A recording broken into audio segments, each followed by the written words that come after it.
Hey, it's great to see you. Come on in. Let's visit. I'm going to share something with you today. I'm actually going to share something from a personal nature that happened many, many years ago. And also, I want to talk about keeping your cool. From an emotional standpoint, sometimes it's not always easy. So we're going to talk about that today. It is actually something that comes from one of my book number 21 in the Vickery Library. And the book is entitled, Hello, Let's Talk. I was on a baseball team late in the season. It was a minor league team, and we were tied for first place with the team that we were playing. And actually, where I think it was like 3 or 4 games left in the season. And I had been told that there was a scout from a big league team that was there, hopefully, to watch me pitch. And when I say hopefully, because I was a relief pitcher, I was in what was known as the closer role at that time. And so this big league scout was there to scout me and for a possibility of a trade. Well, in the top of the ninth inning, we have a 3-run lead, and they load up the bases, and the manager brings me into the game. I proceeded to get 2 quick outs without a run scored. But then up comes the cleanup hitter. The cleanup hitter, as those of you know something about baseball, means that the bat's in the fourth slot. And I proceeded to get 2 quick strikes and then a ball. And on the fourth pitch, I made what I thought was a perfect pitch. But the umpire called the ball. And when he did, the catcher got really upset and got thrown out of the game. So that made it 2 balls and 2 strikes. Then came the 2-2 pitch, another really good pitch that I thought was a strike. And so did our manager. He comes out and argues with the umpire, and he gets tossed out of the game. Well, I lost my cool too. I didn't focus on that 3-2 pitch. I was more concerned about what had happened instead of what was to happen.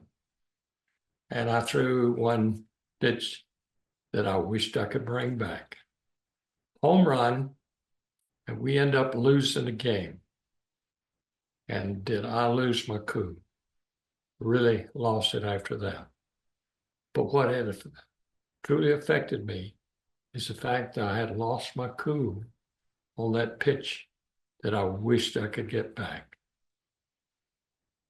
You know, it's sometimes difficult when things happen to us that keeps us from getting emotionally upset.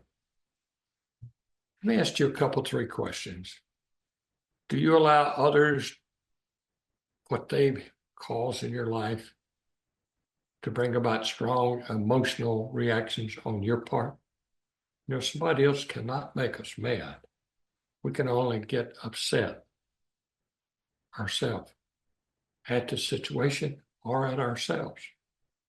Do you have a tendency to lose your temper when things don't go your way? Do you fly off the handle when someone does something or says something that you don't like? Do you easily become angry with yourself when you're not performing as well as others expect you to perform? You know, unless we maintain a firm grip on our emotions, we can find ourselves being carried further and further away from the mainstream of an enjoyable and successful experience in life. You know, most of us would like to think that reason and sound judgment plays the dominant role in how we conduct our daily life. But is that truly the case? In fact, In truth, almost everything we do is interpreted at the emotional level in a very real way. We see and react to things through the eyes of our emotions. The word emotion comes from the Latin movere, meaning to excite, to stir up, or to move. Emotions are a basic and essential part of life.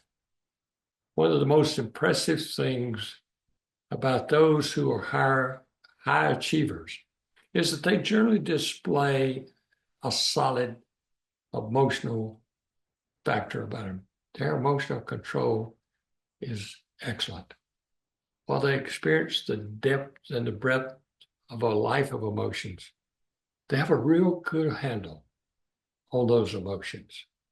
They have an element of consistency about themselves, which brings balance to their emotional life. Now, this doesn't mean that they don't experience negative emotional moments. As a human being, we all do. But they don't let them take over. They don't dwell on it. They deal with negative emotions and then move on to more constructive feelings.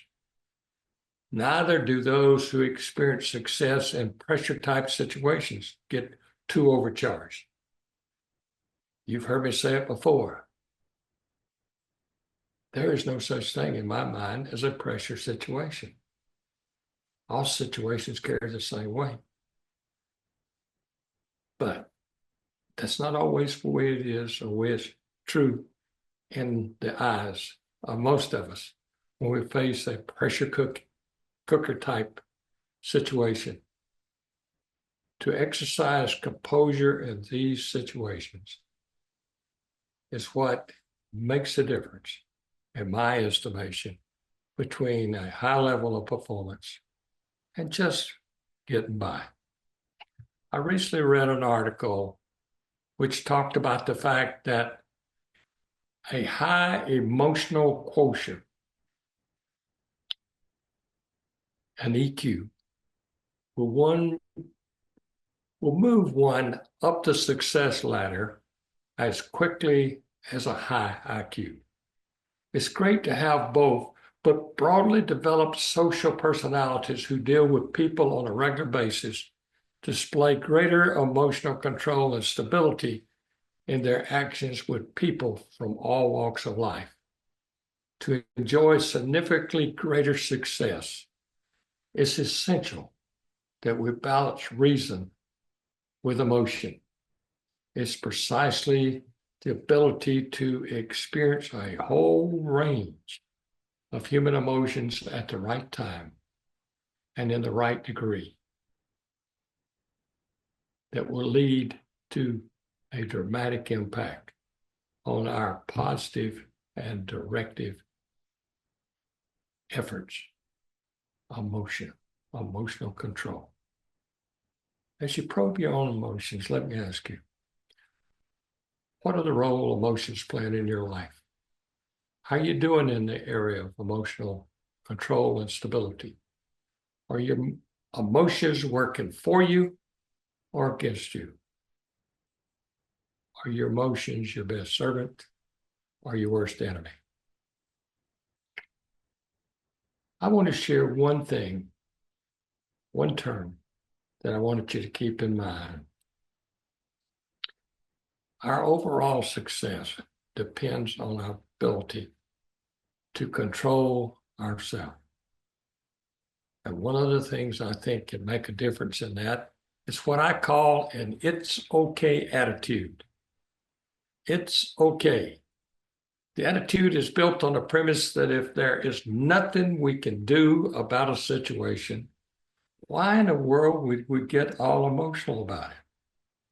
Have you ever given much thought to the fact that if we spend too much time thinking about things that we cannot control,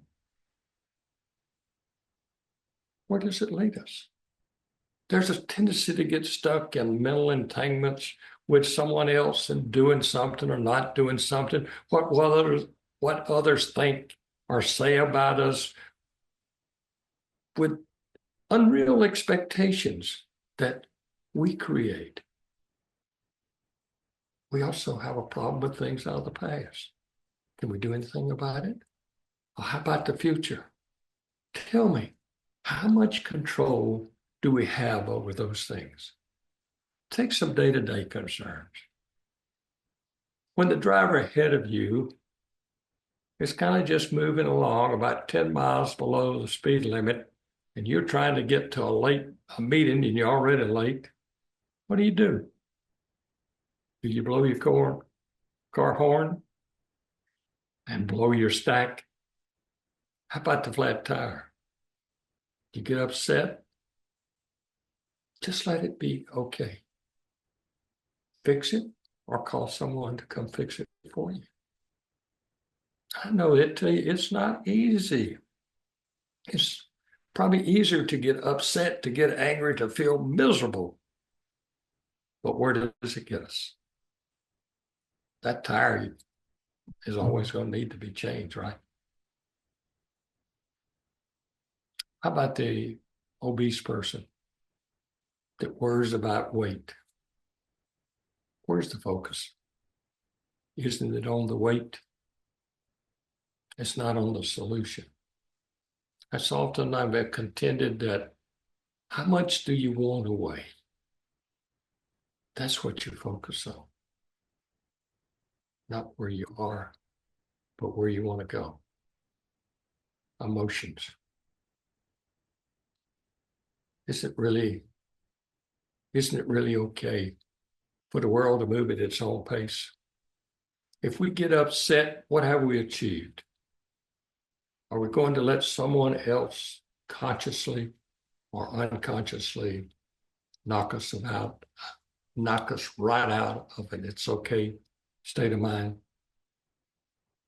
The first law in overcoming any problem is to view it as being okay. When we allow our problems to be okay, we have positioned ourselves to move beyond the problem and begin the process of seeking an answer or a solution. So the goal is simple. Adjust to the realities of life. Regardless how unfair those realities may appear to be. And it's okay attitude will help us to do just that. A roommate of mine in pro baseball used to use the term, you got to cooperate with the inedible. Learn to go with the flow. Let things be. Cooperate with the inedible. Establish an it's okay attitude. If you do, you will last longer and go further. I'm Lou Vickery, author of 24 books. My brand is a wise word. You can find the books at a wiseword.life/library. Hey, if you'd like to make a comment or ask a question, put it in the comment section. If there's something special you want to talk about, do it. I recently have received a request about what we're going to do next time. We're going to talk about attitude. What in the world does it mean?